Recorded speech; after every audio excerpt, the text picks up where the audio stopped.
Hello, everyone. Good day to all of you from the KPMG team in Oman. All the very best for 2021. Let's hope it beats everyone's expectations and turns out to be much more cheerful and safe for all of us. I'm Ashok Hariharan, Head of Tax for KPMG in Oman, and the speaker cum moderator for today's webinar on Oman's 10th Fire Plan 2021 to 2025 and the 21 state budget. We have for several years held this seminar in an auditorium and had the opportunity to meet you in person. This year, due to the pandemic, it is being held as a webinar, which of course has the advantage of allowing many more people to participate, including many from outside Muscat and Oman. I'm glad that you found time to join us for this webinar. Before I begin, a few administrative matters. You may send your questions through the Q&A tab on the right side. We will address them during the Q&A session. Please do not wait for the presentation to end to post your questions. After the webinar, please do take a minute to complete the survey. Your comments are always valuable to us. Finally, a note to say that we are recording this session. Let me now introduce you to the speakers. Apart from me, we have Ajay Agarwal, who joined our Oman team late last year as an experienced tax partner. Ajay, with his international tax experience, has significantly strengthened our tax practice in Oman. This augurs well, given the importance of taxes to the government and taxpayers in Oman.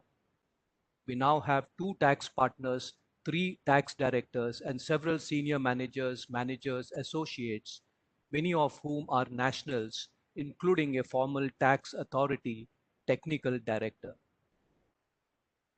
I'm also delighted to introduce you to Akhil Lavati, an experienced partner who started his career with KPMG many years ago, completed his ACCA with us, and gained experience with our financial services practice in London. He later joined the industry, became the CEO of his family business before coming back to KPMG 2 years ago to add value to us and to our clients. Here's the agenda for this webinar, which we think will take about an hour, followed by Q&A. We will review the world economic scenario, the challenges Oman faced during 2020, and the significant measures the government took during 2020 to deal with these challenges. We will see if these measures helped reduce the negative impact on the 2020 performance. We will then have a look at Oman government's Vision 2040 and the medium-term fiscal plan 2020 to 2024, also referred to as the Fiscal Balance Plan. Both these were released last year. This will be followed by an analysis of the 10th Fire Plan and the 21 state budget. Finally, we will have a look at what to expect from the government in 21 and their future focus. Let's have a look at the world economic scenario. The source for this is IMF's October 2020 outlook, except for Oman, where we have taken the Ministry of Finance's assessment reflected in their guide to the state's general budget for 21. I must say, His Majesty Haitham bin Tariq and the Minister of Finance, His Excellency Sultan Halabsi, have done a commendable job in being transparent about the challenges facing the Oman economy and in bringing out a detailed guide to their 10th Fire Plan and the state budget, something I have not seen before in Oman. You will find from this graph on your screen that the whole world, as expected, fared badly, with everyone having a negative growth in 2020, barring China. A whopping $3.7 trillion of GDP was lost in 2020 due to the pandemic. The good news is that all countries are expected to bounce back to positive territory in 21, although no country barring China will still be at the levels we were before the pandemic hit us. Oman is expected, based on the Ministry of Finance estimates, to achieve a growth in GDP in 21 of 2.3% after suffering a decline of 4.3% in 20. We need to understand the trend in oil prices as it has a significant impact on Oman's oil revenues. You may remember the highs in 2013, 2014 when we saw prices hovering around $100 a barrel. This was after the peak achieved in July 2008 when it touched almost $150 before crashing to $34 in December 2008. After the highs of around $100 in 2013-14, the price fell to around $60 in December 14 and then to below $30 in January 16. We later saw a steady increase in 2018-2019 before the pandemic brought the oil prices crashing.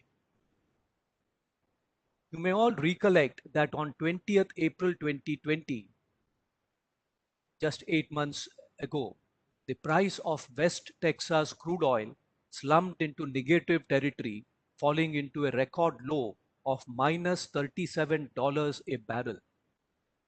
Who would have visualized such a scenario? We have since then recovered significantly. Oman achieved a realized price of oil in 2020 of $48 a barrel, and the Ministry of Finance has based its 21 budget at a price of $45. In fact, throughout the 10th Fire Plan, the Ministry of Finance is not estimating the oil price to exceed $50, which is prudent planning on the part of the Omani government. At the actual performance for 2020, it is important to recognize the significant challenges faced by the Omani economy during 2020. The saddest news of 2020 was, of course, the passing away of Oman's beloved ruler, the late Sultan Qaboos, in early January. He was the longest serving ruler in the Middle East and the Arab world. He ruled for almost 50 years and no doubt transformed Oman into a modern, tolerant, and non aligned nation, keeping friendly relations with everyone. The world was impressed with the quick and smooth succession of his mantle to His Majesty Haitham bin Tariq. We were then hit by the COVID pandemic and the subsequent persistent low oil prices. Oman also cut its oil production in compliance with the OPEC Plus agreement. We are also aware of the geopolitical challenges. All this led to a significant decline in state revenues and higher deficit. This obviously meant an increase in the public debt. Let's look at the graph. Oman's public debt has climbed to almost 20 billion Omani riyals in 2020. That is a little over $50 billion. Let's look at Oman's debt to GDP ratio and how it compares with other countries in the region. It has touched almost 80% of the GDP. It is high in Qatar too, and lowest in Kuwait. All this naturally had a direct impact on Oman's sovereign rating. Let's look at this. Moody, S&P, and Fitch all downgraded Oman 2 notches lower by October 2020 compared to the ratings in January 2020. Oman is now considered a high-risk investment. The government has, however, acted swiftly and decisively to deal with this crisis. Let's look at some of the measures taken during 2020. There was a 10% cut from approved allocations for government units. This is estimated to have saved 870 million Omani riyals. Oman's budget for development projects was also cut by 10%, resulting in a saving of 170 million Omani riyals. These two measures alone helped save over 1 billion Omani riyals. in public spending. Development projects have also been reprioritized based on urgency, cost, and economic and social returns. CapEx and OpEx of state-owned enterprises, SOEs as they are called, were also reduced by at least 10%. Subsidies for SOEs were reduced by 135 million, and most projects carried out by them were suspended. Subsidy reforms in the electricity and water sectors were announced. New increased tariffs will apply in a phased manner from early 21. Government subsidy will be limited to only those registered in the government's National Subsidy System, NSS. 2020 started with the completion of the privatization of Oman Electricity and Transmission Company, which generated 478 million Omani riyals. Oman's excise tax base was widened during 20, attracting a 50% excise rate. Excise tax on alcohol was brought back to 100%. It was initially reduced to 50%.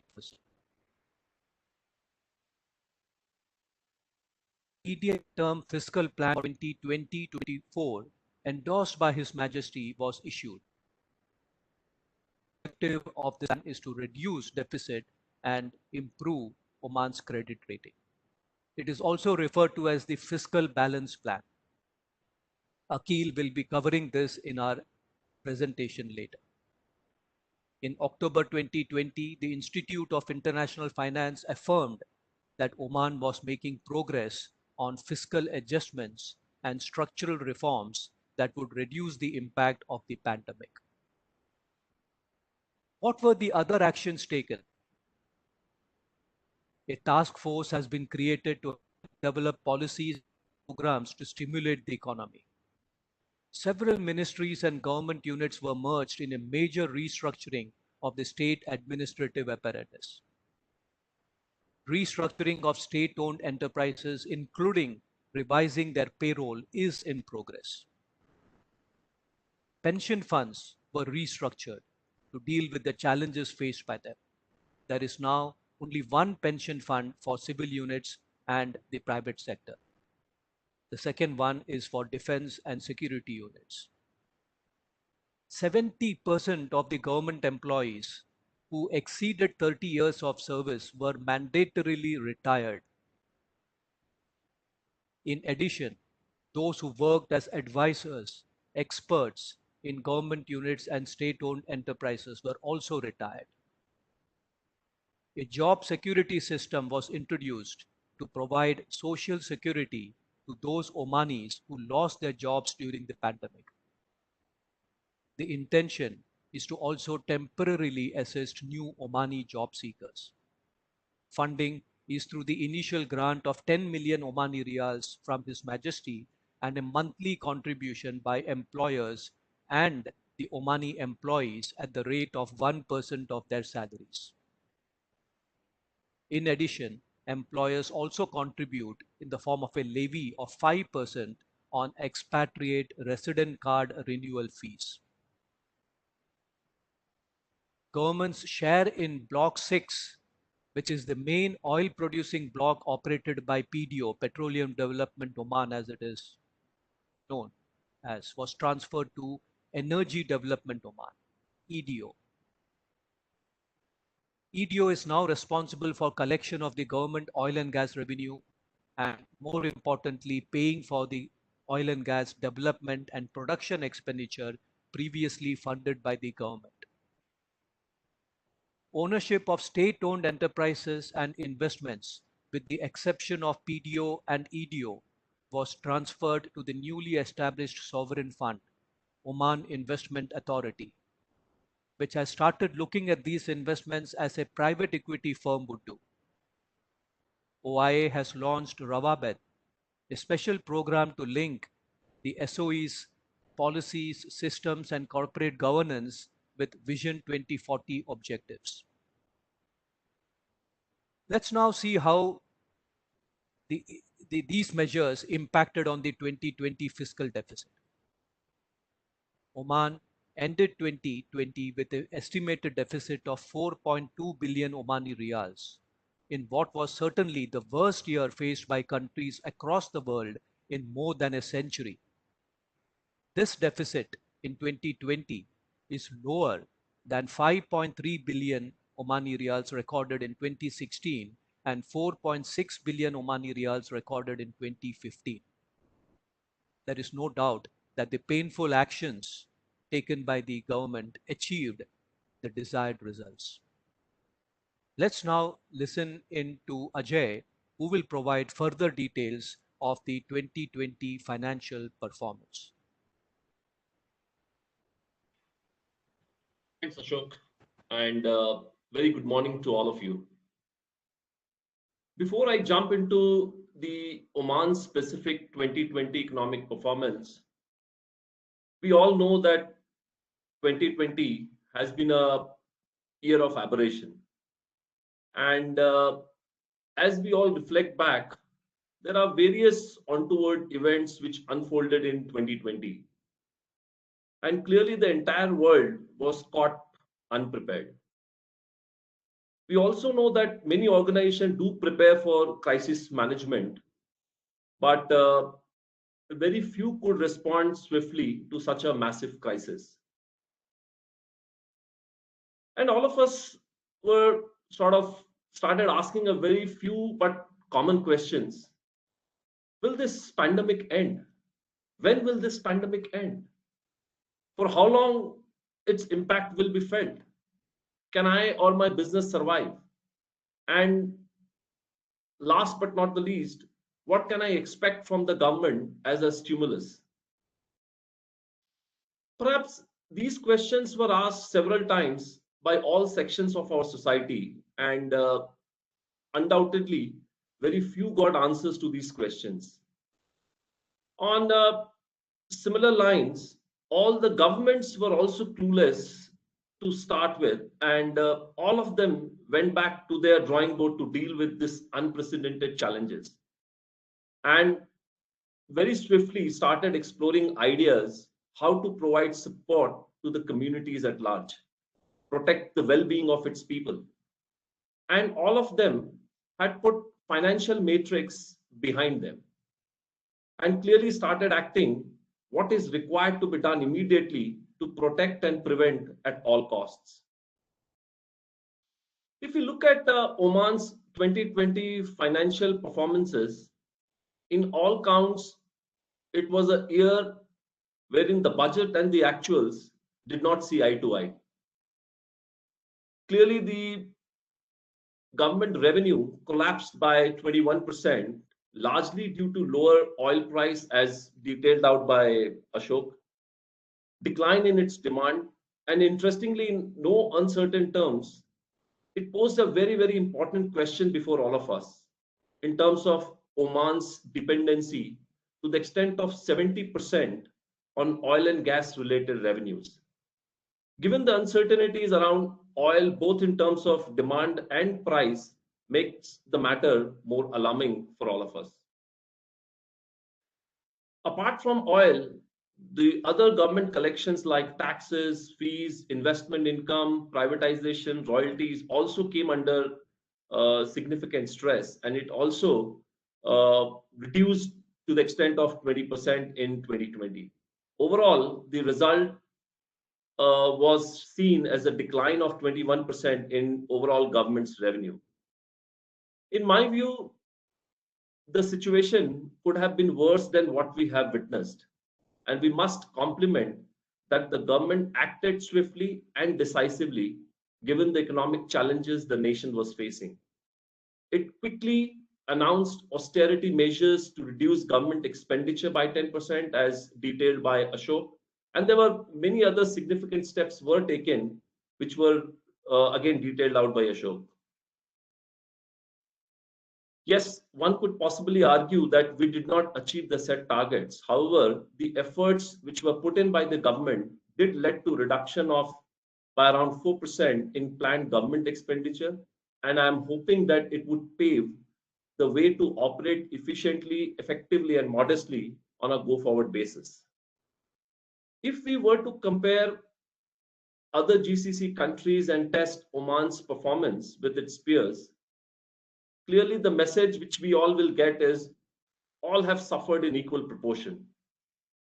Interestingly, if you look at Saudi's number, it improved its non-oil based revenue by steeply increasing the VAT rate from 5% to 15%. And likewise, it increased its customs duty rate as well from 5% to 15%.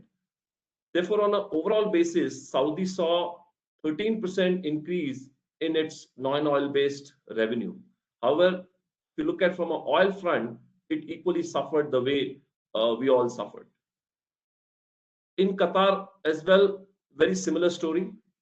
However, it managed its planned expenditure relatively better than what Oman and Saudi could do. While we have not, projected Kuwait's number, but interestingly, it revised its budget estimates for 2020 dramatically. From oil-based revenue by downward revising the price of oil from USD $30 per barrel to USD 55 per barrel. All in all, 2020 is an year which is full of negative developments with very low sentiments and people fearing for their own life. And in such situations, it is extremely difficult to locate any positives out of it. However, I must point out few positive takeaways from 2020. The FDI in Oman reached 15.1 billion Omani Riyal in the first quarter, given that the operations in Oman was restricted to about 4 to 5 months in the last 2020 year. It's a great result in my view. Foreign exchange reserve also grew by 8.1% to 6.8 billion Omani Riyal. The credit flow also increased by the banks and the central banks by 2.2%, reaching 26.4 billion Omani Riyal, providing extra leverage for businesses to carry out its activities normally. Obviously, it's an exceptional year. The various countries, as discussed by Ashok, suffered. Equally, Oman also suffered fiscally. Its GDP shrunk by 4.3% to Omani Riyal 24.7 billion. And like all major economies, which has already been discussed by Ashok, our trade surpluses also came under significant pressure to reach Omani Riyal 2.7 billion, contracted by around 28% due to lower export and increase in imports. While we discussed so many negatives around 2020, let's turn the page around 2040 vision document, which got unveiled towards the end of 2020. Not very often we will find countries documenting what it wants to do and where it wants to reach in the global arena in the next 5 years, 10 years, or 20 years. However, Oman is an exception to this rule. We live in an era where it is difficult to predict what will happen in the next 12 months. But our late Sultan, His Majesty Sultan Qaboos, may his soul rest in peace, embarked on a rather audacious journey to develop a blueprint of Oman's future in the next 20 years. And in his own words, if I may quote, he said, developing the future vision with mastery and high precision in light of broad societal consensus and with the participation of all segments of society. The vision should be relevant to the socio-economic context and objectively foresee the future to be recognized as a guide and key reference for planning activities in the next 2 decades. His vision clearly has been carried forward by His Majesty Sultan Haitham bin Tariq. And If one look at 2040 vision document, one may wonder how this 2040 document came about. Who all was involved in the preparation of this document? What went around in making the vision of 2040 document? I'm happy to let all of you know that it is document which is not prepared within the four corners of the government offices. It is prepared with an intent to have a widespread participation in preparing and ideating how the future and what the future should hold for Oman in the next 20 years. The government opened its doors for industry professionals, collaborated with experts, engaged with various segments of society, including private sector and civil society. It held various workshops, formed various committees and subcommittees, and had various rounds of internal, external, public discussions over the last few quarters. Clearly, intent one which could derive from these documents and discussion that government wish to have is to have a very balanced growth, both in non-fiscal and fiscal aspects.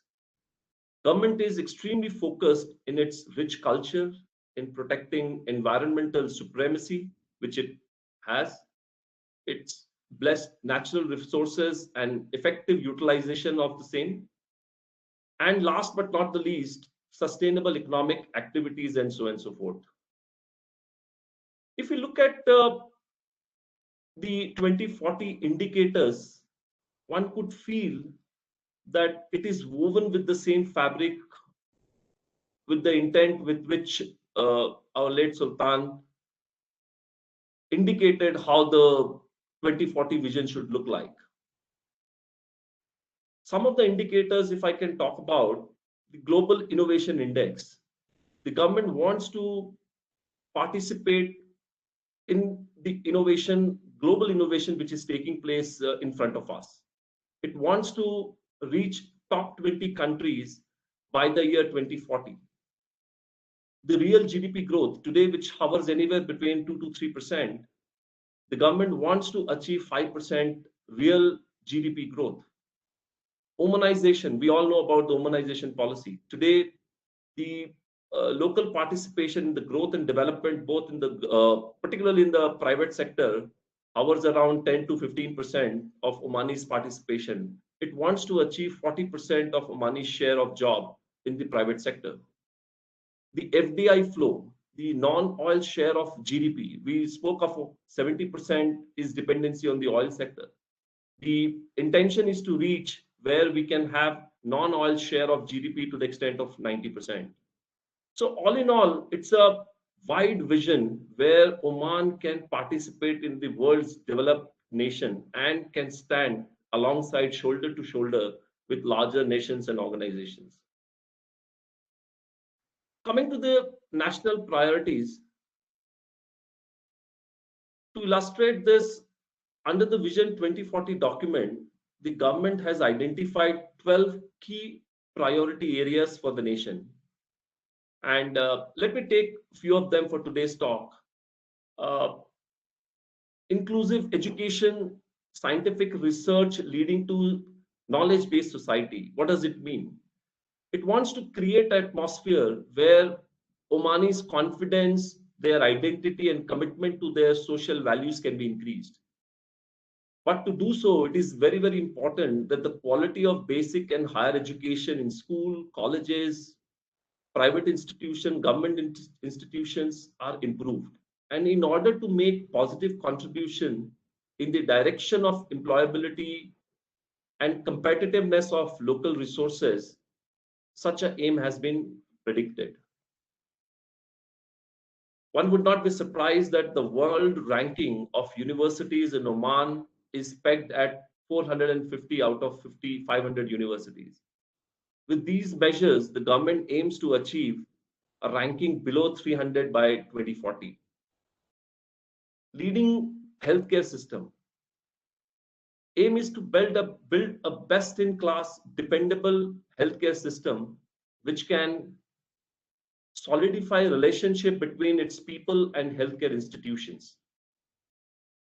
Some of the key components which would play an active role in order to achieve this aim is by way of higher and innovative scientific research, advanced skills, technology will pave the way for its success. As per the data made available to all of us, the ranking of healthcare institution in Oman today stands at 33 out of 149. With these measures, the aim is to reach in top 20 countries by 2040. A society that is proud of its identity, culture, and committed to its citizenship. The aim of this priority is to protect the identity of Oman and its people, promote, prevent its rich culture and heritage, and perhaps impress upon Omani youth the importance of Oman's citizenship. Given that Oman ranks 4 out of 140, which is great and fantastic, these measures will ensure that Oman continues to maintain its standing in 2040 as well. Let me touch upon the last point on the priority dealing with empowered private sector that drives national economy. It wishes to create a business environment which will be empowered to achieve balanced growth. And I want to emphasize the word balanced. Create business friendly policies which will enable confidence onto the entrepreneurs, investors, and large business houses. It wishes to implement internationally accepted rules and laws which are far more predictable. It wants to create an improved capital market. It wants to provide sustainable funding which will be made available to the enterprises which are eco-friendly and socially responsible. So clearly the government intends to support privatization, wants to support private entrepreneurs, and wants to promote a business environment which are socially responsible and eco-friendly. There are many other priorities being mentioned, but due to paucity of time, I'm not able to cover all of them. But needless to mention, these are all directional in nature, and implementation strategy, the steps to be taken will be made public in the next few years. Some of them did find its place in the 2021-25 5-year plan, and my partner Akil will discuss some of its aspect in his presentation. With this, let me hand it over to Akil now. Akil, over to you, please. Thank you, Ajay. Good afternoon, everyone. As we saw from the review of the 2020 performance, the prolonged oil prices coupled with the shock of COVID-19, the accompanying disruption caused to the oil market, resulted in increase in government debt levels, debt servicing cost, and placed a spotlight on the country's fiscal situation. In response to these challenges, and in October 2020, His Majesty Sultan Haitham approved what's called the medium-term fiscal plan. The plan runs from 2020 to 2024, and it aims at achieving the fiscal balance by reducing the fiscal deficit to sustainable level by the end of 2024. As the government considers financial sustainability an important enabler for the vision, Oman Vision 2040, which Ajay just took us through. The government have identified 5 main areas of focus for it to work on over the next 4 years. It must be said the government is moving and has been moving swiftly towards implementing the plan, and some of the measures already been put in place and have been implemented. The focus for the government is over the next 4 years, first of all, to support the economic growth by improving the business environment and stimulating domestic and foreign investment. An example of the measures which already been actioned include, for example, integrating various municipalities to Invest Easy platform in Oman. This has reduced the time required to start a business from weeks to 3 days. Opening doors to non-Omanis to own residential real estate in some areas in Muscat, reducing housing fee from 3% to from 5% to 3% in effort to boost the real estate sector, also allowing additional floors on buildings with the payment of appropriate fees.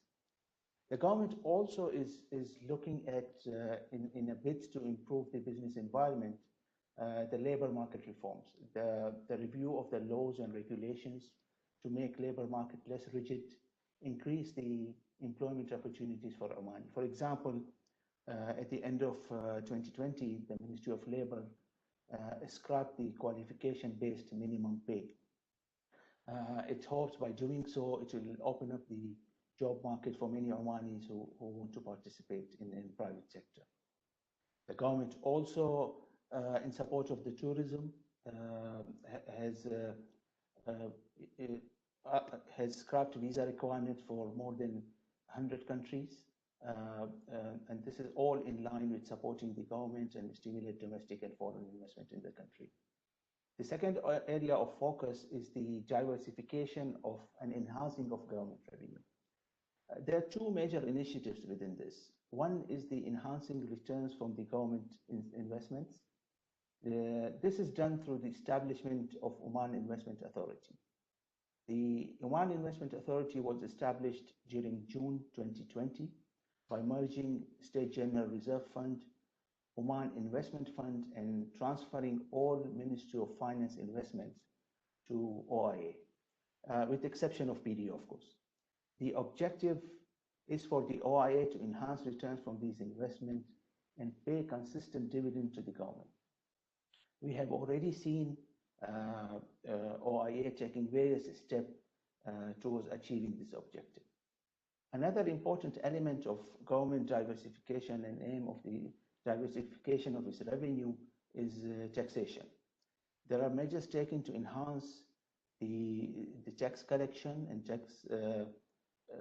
tax filing from the corporate when it comes to the corporate taxation. The VAT, as most of you must be aware of, is going to be introduced in April 2021. It is expected it will add around 400 million riyals to the government finances. And also, the government announced in its plans to introduce personal income tax on high income earners. As per our understanding, it is expected to come in effect sometime in 2022. However, further information will be released as and when the government is ready to do so. Another important element within the medium-term fiscal plan is the rationalization of government expenditure and driving efficiencies with the government. Here, the government is focusing on strategic government procurement, taking advantage of its size to gain better bargaining power, implementing better procurement control, and establishing pricing control and pricing catalog and so on.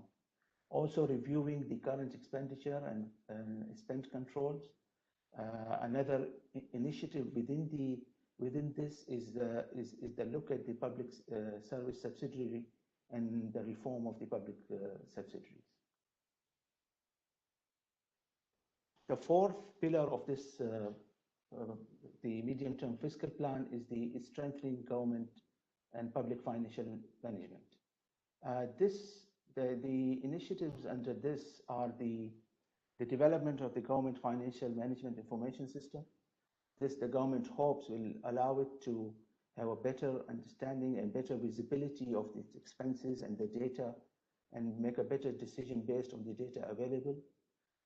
It's looking to implement the national register for its assets. This will, again, it gives the government better visibility in the asset it holds, the utilization of these assets, and maybe underutilized assets can be disposed or to realize cash from those assets. The government also worked towards implementing a single treasury function within the government. This, of course, will help us into achieving a better cash flow management. And last but not least, one of the important initiatives and always been an important concern for the government of Oman is the social safety net. The government here is focusing more on, or moving towards more on a focus approach in terms of supporting the vulnerable families instead of universal support to everyone in the country. And there are steps being taken as we speak. The, the, the reduction of the subsidy of the electricity is one way towards that goal. So where does this take us in terms of the effect on the financial position of the company, of the country? Can we please move on to the next slide, Fahd? If you look at the slide on the right-hand side, it plots the graph plots debt as a percentage of GDP with and without these financial measures, which I went through. As you can see clearly, with the financial measures in place, the debt as a percentage of GDP is expected to peak at around 2022. And beyond that, it will come down slowly. Without having these measures in place, the debt as a percentage of GDP is expected to climb to 120% by 2024, which is clearly not a sustainable level of debt for the government to carry.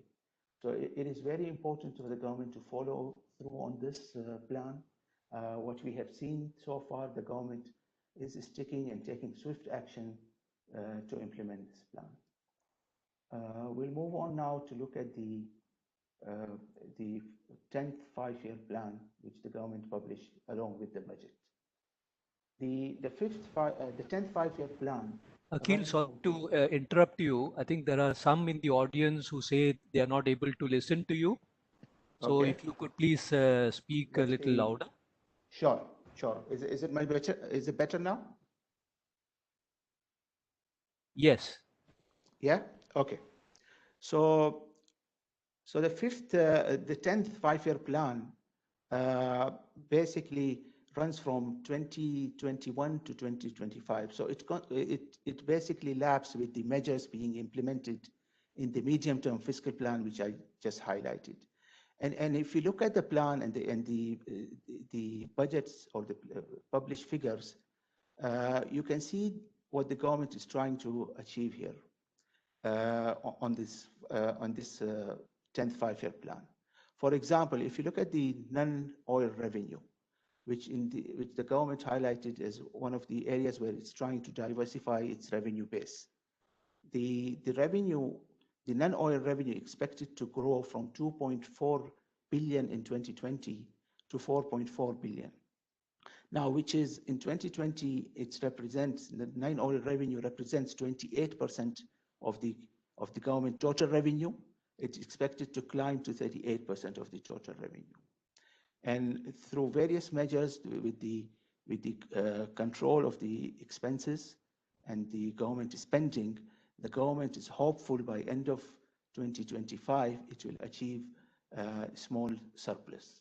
If you look at the more closer analysis of these figures, Fahd, if you move on the next slide, if you look at the right side, it plots the change in the government spending on defense and security, civil ministry expenses. Both of these are expected to decline over the next 5 years. Whereas the subsidy is also expected to decline big time by 63%. This is where in the medium-term fiscal plan, the government highlighted it's moving away from the universal subsidies to more targeted and focused subsidies on more vulnerable families and less fortunate members of the society. Of course, the debt servicing, public debt servicing expense is doubling almost over the next 5 years. That's why all these measures are put in place to reduce that. The left-hand side table shows the big jump in the non-oil revenues, which is expected to jump by 85%. Overall, the plan and the medium-term fiscal plan, the way it is implemented, there's a good, there's a good hope that the government will be able to achieve its objective. Can we move on the next slide, please?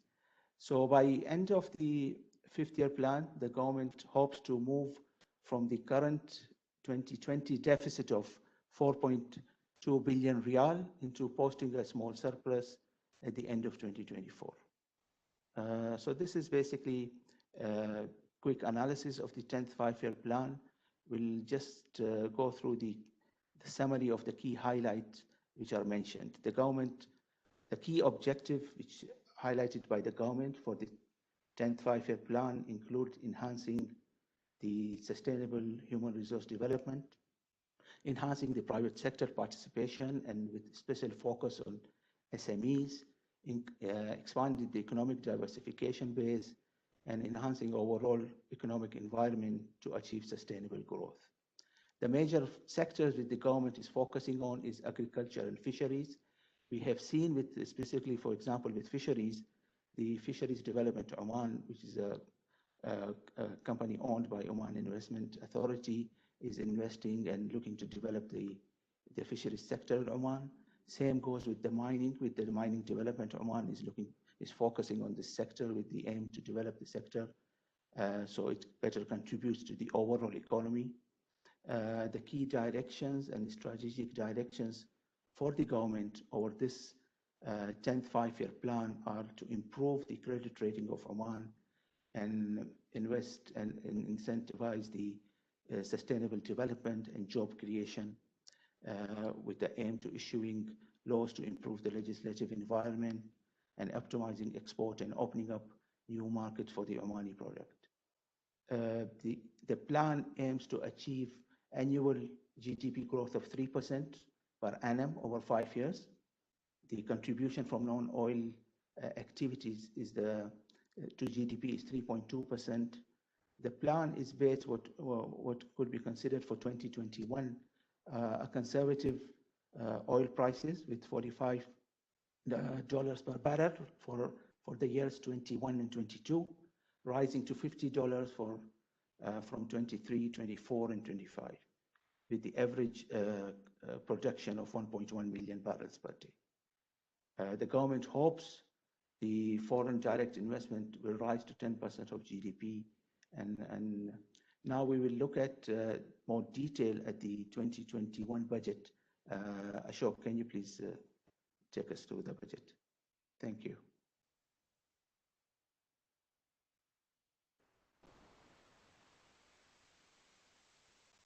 And Akhil, for your analysis of the 2020 performance, the Oman Vision 2040, Fiscal Balance Plan, and the 10th Fire Plan. Let's now see how some of these plans are put into operation in the state budget for 21. This slide gives a comparison of the 21 budget with the 20 budget and actuals. We will focus on the 20 actuals as the 20 original budget became redundant in the light of the unforeseen pandemic. On the revenue side, it is worth noting that the government expects the total revenue to exceed the actual 2020 revenue by 2%. This is despite a drop of 9% in the oil revenue caused by a lower budgeted price of $45 a barrel compared to the realized price in 2020 of $48, and lower production because of the OPEC plus cuts, which is expected to impact the whole of 21. The production cut, you may recall, in 2020 was introduced only in May 2020. The overall revenue increase offsetting the oil revenue decline is attributable to a 10% increase in gas revenue and 34% increase in non-oil and gas revenue compared to the 2020 actual revenue. Taxes and fees account for half of the non-oil revenue. We will deal with taxes and fees in greater detail in a few minutes. Another major increase within non-oil and gas revenue is from government investments, now with OIA, Oman Investment Authority. This is rate 800 million Omani riyals compared to only 200 million Omani riyals budgeted in 2020. That's another 3 times increase over the 2020 budget. At the expenditure side, expenditure is budgeted to decline by 14% compared to the 2020 actuals. That's significant. Where does it come from? A big chunk, as you would see, 68%, is from the shifting of the burden of the government's share of development and production expenditure to Energy Development Oman. EDO is required to finance this expenditure on its own without reliance on the government. Another major element is from the reduction in development spending by 20%. As I said earlier, the government has reprioritized these development projects based on urgency, cost, economic, and social returns. If we add to the government development spending of 900 million Omani riyals, the development or investment spending, as it is sometimes called, of EDO, which is 1.3 billion Omani riyals, and the OIA investment spending, which is 2.9 billion Omani riyals, we are looking at a total investment spending of 5.1 billion Omani riyals for 2021 for the government and state-owned enterprises. That is a big allocation. Defense and security spending is reduced by 5%, spending on civil ministries reduced by 6%. You may recall that this comes on top of the reduction already achieved in 2020. A major increase in spending, as you would see from the slide, is the servicing of public debt. Interest cost balloons by 40% to 1.2 billion Omani riyals. As we pointed out earlier, public debt has increased to almost 20 billion Omani riyals end of 2020. This is one area where increases will continue over the 10th five-year plan, as Akhil pointed out, until 23 to 25, when the public debt is expected to start declining, and in 2025 we will have a small surplus. How are we doing on deficit in 21? As a result of the reduction in spending by 14% and an increase of 2% in revenue, deficit is budgeted to fall by 47% compared to 2020 actual deficit. That will be a creditable and reassuring outcome, particularly in the context of the oil price being budgeted lower than the actual realized price of 2020. Deficit will work out to 8% of the GDP. GDP is expected to increase by 2.3%. Inflation is expected to increase by 3.8%. This is a reflection of the one-off effect of VAT being introduced at 5% from April 21. The highlight slide summarizes what I've just mentioned. Let's move on to the revenue and expenditure pie chart. 41% of the revenue is budgeted to come from oil, another 22% from gas. That makes it 63% from oil and gas. Balance 37% is from non-oil and gas, which is equally split between taxes and fees and other, principally investment revenue. On the expenditure side, 38% is on civil ministries, 28% on defense and security, and servicing of public debt accounts for 11%. Let's now have a more detailed look at the non-oil and gas revenue. I mentioned is budgeted to increase by 34% compared to the 2020 actual. This table compares the 21 budget with the 2020 budget and reflects a 25% increase in revenue over 2020. The 20 actual revenue was 1.8 billion Omani riyals, falling short of the 20 budget by 25%. Please have a look at the right-hand side. You will notice that the Oman Tax Authority is expected to contribute the largest revenue to the government at 813 million Omani riyals. This excludes customs duty collected by Royal Oman Police, which is budgeted to contribute 265 million Omani riyals. Expatriate fees collected by the Ministry of Labor accounts for Riyal Omani 231 million. After the Oman Tax Authority, the next largest contributor to revenue is Oman Investment Authority at 800 million Omani riyals. Let's look at this in greater detail. The corporate tax revenue, which has historically been the main, rather I would say the only tax revenue of the tax authority, is estimated at only 400 million Omani riyals in 21 compared to the 2020 budgeted revenue of 550 million Omani riyals, decline of 27% compared to the budget. The actual corporate tax revenue collection, I understand, was around 475 million Omani riyals. So the 21 budget assumes a 16% reduction over what was actually achieved or collected in 2020. This no doubt reflects the expected significantly lower profits earned by businesses in 2020, taxes on which will be due in 2021. The fiscal balance plan indicates the government's intention to come out with comprehensive tax administration reforms to improve the efficiency of the tax system and revenues. The reforms will target measures to improve income tax compliance by enforcing more strictly the statutory fines and penalties for non-compliance. The measures will integrate the tax management system of the tax authority with other government systems. There will be a review undertaken of the withholding tax regime and compliance. You will see from the table that excise and VAT revenues are estimated to bring in more revenues than corporate tax, even though VAT will be introduced in a phased manner only from 16th April 21.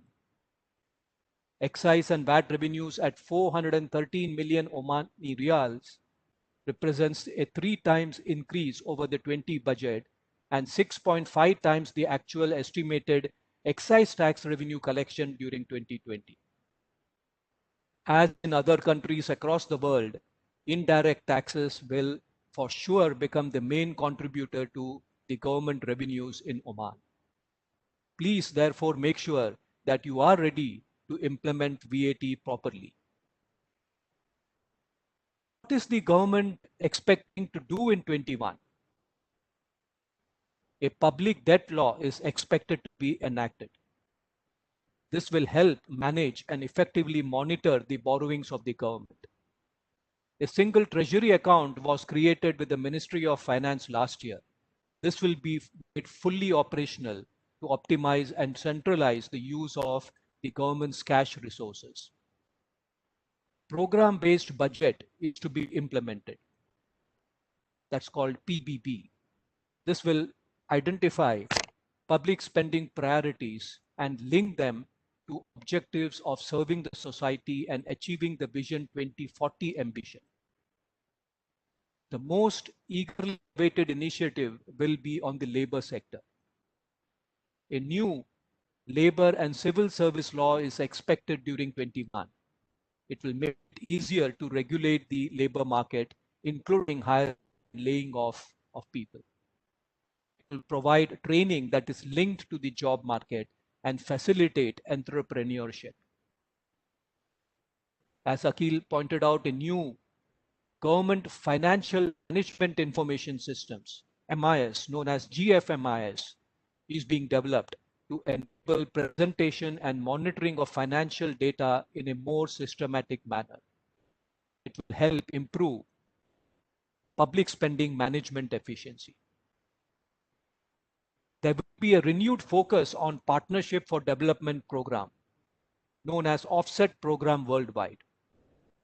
Its purpose is to achieve economic development, implementation of economic and industrial projects, and most importantly, ensure transfer of knowledge and technology.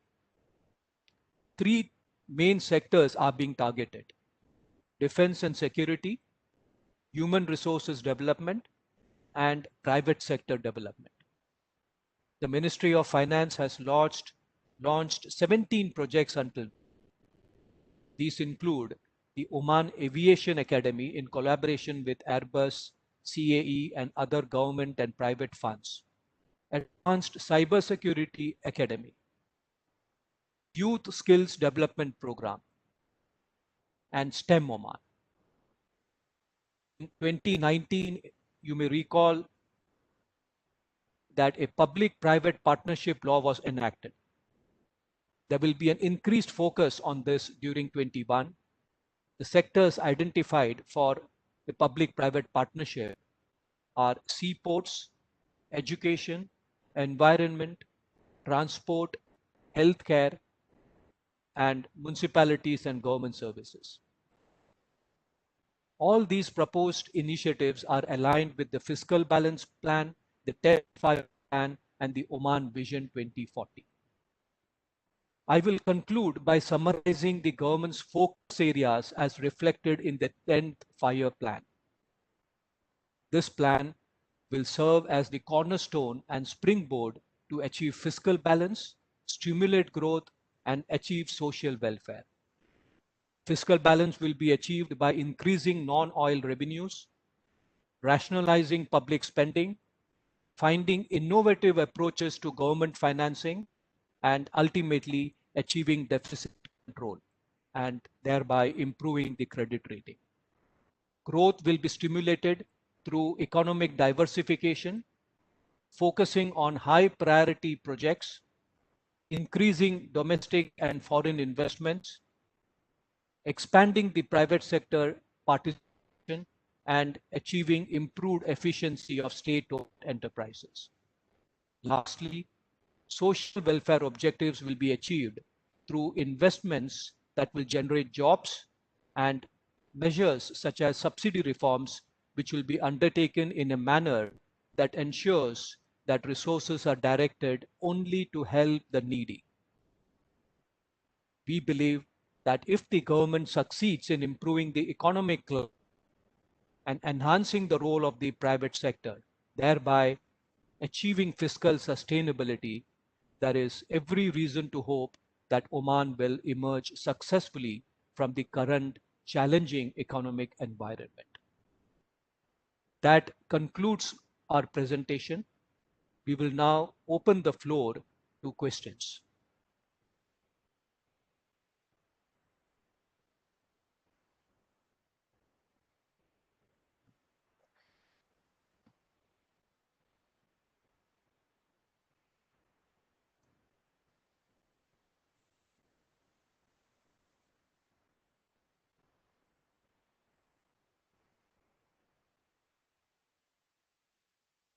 So I'm just looking at the chat box, and there is a question that has been raised by one of the members, Haifa from PDO. She says, as always, thanks for this insightful presentation. Can you please say a few words about the proposed merger of pension funds in Oman and which funds are included in this proposed merger? Haifa, I think from what we have heard from the Ministry of Finance and the government sources is that all the various pension funds which today exist will all be consolidated into just two pension funds. One will be the civil service and the private sector funds, and the second one will be defense and social security. Akhil, do you have some more information that you are able to elaborate on? No, you're absolutely right, Ashok. This is so far the information what we have. There'll be private sector, public sector fund, and there'll be a fund for the defense forces, basically. Right. I think as we speak, they have the 12-month window to come up with the structure and the plan and more details on this. So, right. So we're waiting for those details, and we'll update you, Haifa, inshallah, as and when it comes available. Right. Thank you.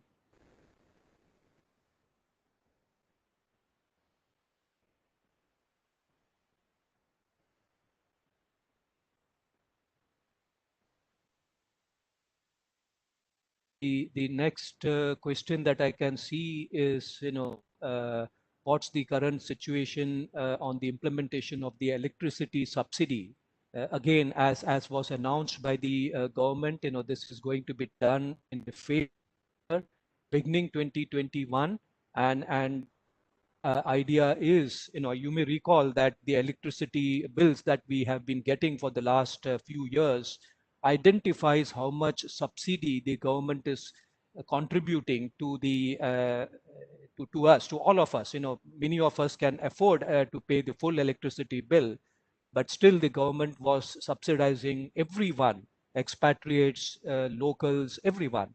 That is going to stop. That has the plan has already been announced, and you would find that this is being done in a phased manner over the next 2 years. And as we pointed out, the subsidy is going to decline from 800 million Omani riyals currently there to around 200, 300 million Omani riyals. So that's another positive step, and I think it's a sensible step, because after all, the subsidy should be directed to help the needy, not to help everyone.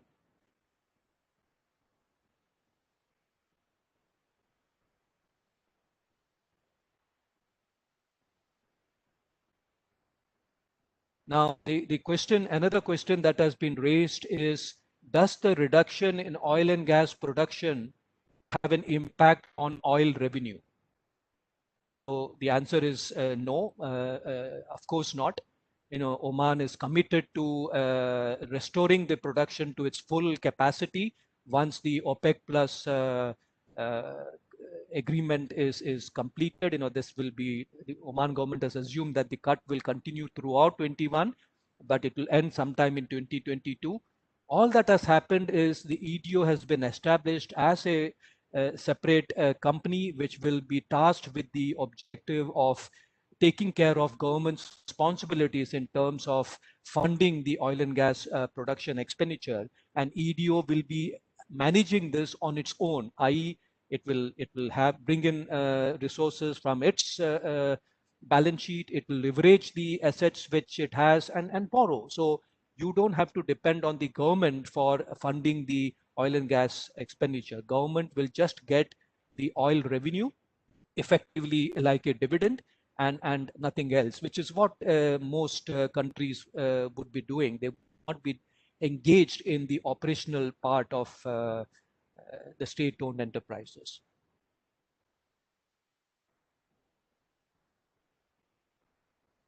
I think there are quite a few questions continuing to come on pension funds merger. I think we will not go into those questions, because really the details need to come out from the government. But the idea is to make sure that there will be more funds available, instead of each fund managing its own assets and liabilities. You will be consolidating everything, and then probably managing it in a more effective manner, ensuring that the funds which are meant for the insured are protected, and they continue to grow.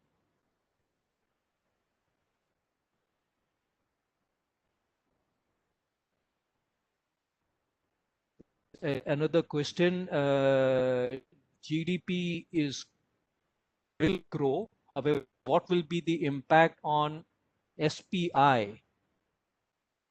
I'm not sure what is, Akhil, do you know what is SPI? Furthermore, in enforcing enhance inflation, what are the potential measures to control inflation? Okay, let me answer. I'm not sure what is SPI, but GDP obviously is targeted to grow to 3.5%, as Akhil pointed out, over the 10th five-year plan. Enforcing tax regime, again, I think the member is probably referring to the VAT law, which is going to be introduced from April 21.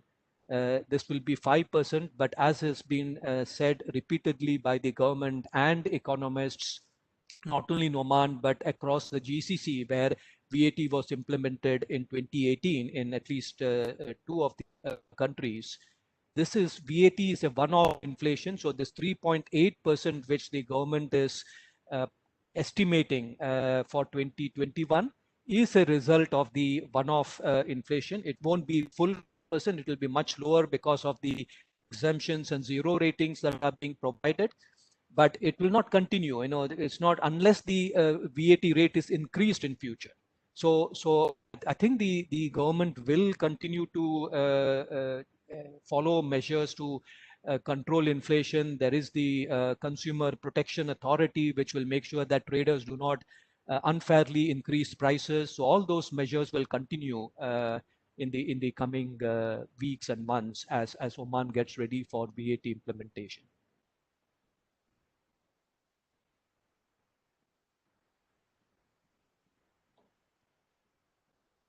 There is a question on the measures being taken to support the tourism sector in 21, which was most affected due to COVID.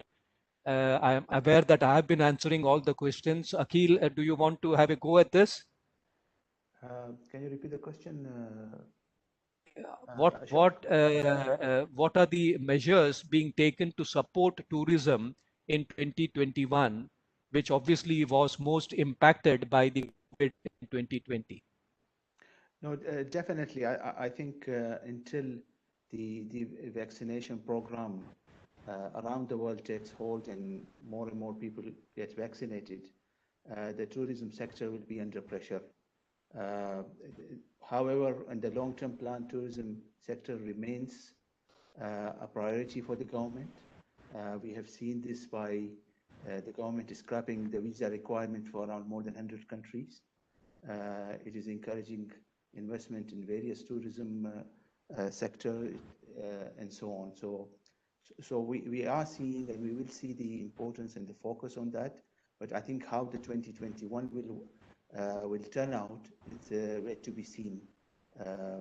How the COVID-19 situation develops and how long it takes for the vaccine to go around the world. Because even in Oman you have a vaccine, but around the world, if the vaccine is rollout is not done efficiently, or not majority of people are vaccinated, the tourism sector will still have a question mark on it in 2021, I guess. Yeah, yeah.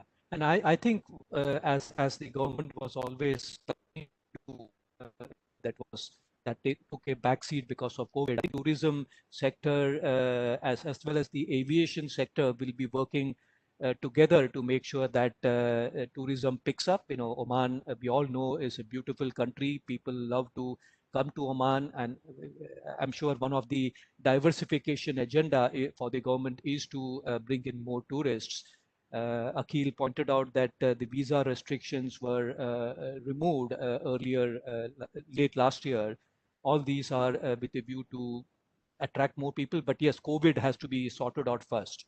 There is another question here.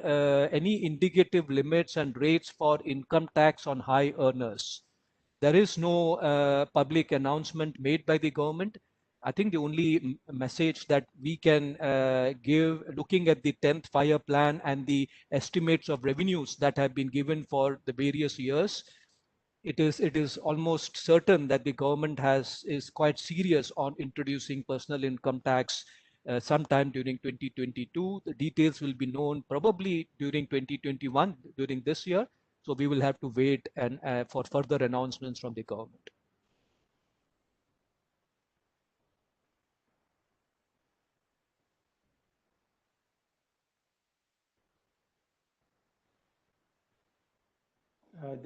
There is a question on how the government is planning to fund the deficit level in 2021, given the limited ability to raise debt on the international markets in 2019 and 2020, and what will be the impact on the reserves. I think despite all the concerns in 2020, the government were able to tap into the international markets and raise the funds. The hope is with the measures taken by the government, it will give comfort to the international markets that the government is serious and following through its reform agenda. And the government is planning to, if I remember the figures correctly, to fund the deficit by the local borrowing as well as the international borrowing. Yeah, We don't, we expect the government will be able to raise those funds, given the measures it's taking. Yeah, the 21 budget estimates a deficit of 2.2 billion Omani riyals. out of which 1.6 billion is targeted to be funded out of borrowing. So Oman, the government certainly is confident that borrowings will happen, notwithstanding the credit rating being where it is. As Akhil pointed out, they did borrow last year. So there is every reason to hope that that will continue to happen. The financing from reserves is limited only to 600 million Omani riyals, and that's a wise move because you don't want to draw on the reserves. There is a question, and Akhil, I don't know whether you want to have a go at this. Would you give some details? You know, we will give if it is available. Would you give some details on the expected income from OIA amounting to 800 million Omani riyals?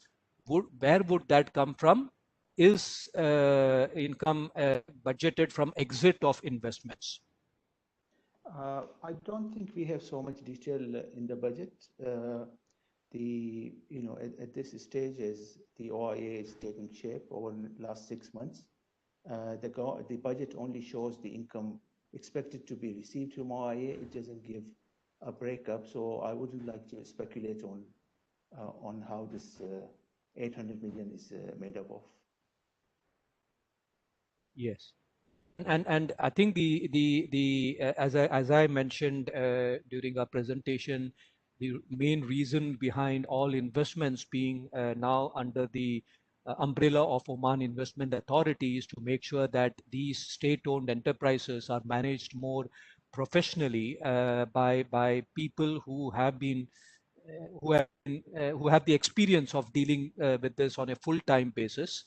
And one would expect as part of OI's strategy that there will be some investments which will be identified for privatization. Whether that happens in 2021 or later remains to be seen. After all, nobody would like to sell off the investments at a distressed price. It all depends on how 2021 evolves and how the various companies, some of which are, we know, targets for privatization, perform in the coming months.